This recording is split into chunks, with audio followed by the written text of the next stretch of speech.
La plaque signalétique d'un panneau photovoltaïque présente les paramètres suivants. Rated Maximum Power, ça correspond à la puissance nominale maximale en watts. Power Tolerance Range, c'est la tolérance de variation de la puissance Pmax. Voltage at Pmax, c'est la tension au point de puissance maximale. Current at Pmax, c'est le courant au point de fonctionnement maximal. Open Circuit Voltage, c'est la tension en circuit ouvert. Short Circuit Current, c'est le courant en court-circuit. Normal Operating Cell Temperature, un OCT, c'est la température d'utilisation de la cellule photovoltaïque. Maximum System Voltage, c'est la tension maximale supportée en cas de connexion en série de panneaux.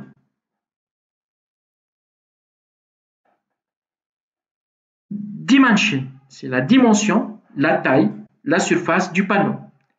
Cell Quantity and Array, c'est le nombre de cellules formant un panneau en série et en parallèle. Dans ce cas, par exemple, il y aura 36 cellules, 4 en série et 9 en parallèle. Pour déduire le rendement d'un panneau, donc c'est le ratio entre la puissance crête ou la puissance maximale, dans ce cas c'est 10 watts, divisé par l'irradiation dans les conditions standards, soit 1000 watts par mètre carré, multiplié par la surface du panneau, dans ce cas c'est 0,304 fois 0,27, ce qui fait environ 12%. Dans la documentation technique, on va retrouver les mêmes paramètres que la plaque signalétique. Ici, je donne un exemple d'un panneau de type Sharp avec une puissance maximale de 240 watts, d'une tolérance de variation de cette puissance de 5%, c'est du polycristallin, on a 60 cellules en série, on va retrouver la tension en circuit ouvert, le courant de court-circuit, la tension et le courant au point maximum de puissance, le rendement de ce module qui est de 14,7%, on va trouver en fait le NOCT et on va trouver les coefficients d'influence de la température qui sont ici, donc qui sont Temperature Coefficient Pmax, Temperature Coefficient VOC et Temperature Coefficient ISC que lui, c'est par rapport au courant de court-circuit. On va retrouver aussi les caractéristiques mécaniques du panneau, à savoir ses dimensions, qui nous donnent une indication sur sa surface. On va avoir en fait sa connectique avec les câbles et leur type, son poids et la charge qu'il peut supporter, et la plage de fonctionnement de température, operating temperature. On retrouve aussi les qualifications obtenues par le fabricant et la durée de vie garantie par le fabricant. Un panneau photovoltaïque peut durer 25 ans. Une cellule photovoltaïque est assimilable à une diode photosensible. Donc, le schéma équivalent d'une cellule ou de l'assemblage de cellules en série et en parallèle, soit ce qu'on appelle un module photovoltaïque, ou l'assemblage de modules, c'est-à-dire un panneau photovoltaïque, est composé d'un générateur de courant, d'une diode en parallèle, ce qui fait que la tension aux bornes de la cellule, elle est d'environ 0,6 volts, d'une résistance shunt qui représente les courants parasites ou les courants de fuite, et d'une résistance série associée aux pertes ohmiques du matériau. Comment trouver, mesurer, vérifier les caractéristiques à vide et en court-circuit d'un panneau photovoltaïque? Alors, pour la tension UOC, elle est obtenue lorsque le courant en sortie du module est égal à 0. UOC se mesure aux bornes du module seul, non raccordé.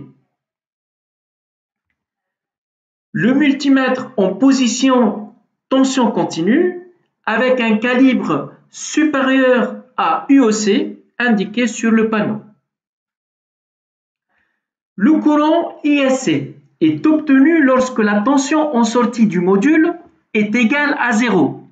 ISC se mesure en mettant le module en court-circuit, opération non destructrice pour le panneau. Multimètre en position courant continu avec un calibre supérieur à ISC indiqué sur le panneau. On va trouver une caractéristique de ce type, c'est-à-dire une puissance en cloche et une caractéristique courant-tension de cette forme-là, avec ISC, c'est le courant de court-circuit, IOC, c'est la tension à vide, et IMPP et UMPP sont respectivement le courant au point de fonctionnement maximal et la tension au point de fonctionnement maximal. On peut aussi définir le facteur de forme qui définit le degré d'idéalité du générateur. Il s'agit du ratio entre la puissance maximale du panneau divisé par ISC fois UOC. Le meilleur rendement d'un module se situe au point de maximum de puissance. Donc on a une forme de cloche pour la puissance et c'est à son sommet où il y a le point maximum de puissance. Il correspond aussi au coude de la caractéristique courant-tension d'un module photovoltaïque, la caractéristique en bleu.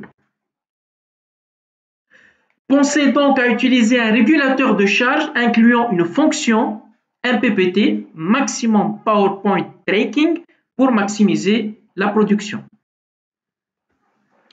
La production photovoltaïque est influencée par la température. Plus la température est haute, et malheureusement, plus la production est faible. De l'autre côté, plus on a des radiations solaires, plus il y a de luminosité, plus la production est grande. C'est pour cette raison la production photovoltaïque est plus élevée au printemps que l'été. Les panneaux photovoltaïques peuvent être branchés en série ou en parallèle. Le groupement en série permet d'augmenter la tension de sortie. Pour un groupement de n cellules ou n modules montés en série, la tension de sortie USA pour expression générale, US égale N fois UC, avec UC tension fournie par une cellule. Le groupement en parallèle permet d'augmenter le courant de sortie. Pour un groupement de N cellules montées en parallèle, le courant de sortie IS a pour expression générale IS égale N fois I, avec I le courant fourni par une cellule ou par un module. On peut faire aussi du branchement mixte, c'est-à-dire en parallèle et en série. Par exemple, dans ce cas-là, on a en fait 4 panneaux en série et 2 chaînes en parallèle.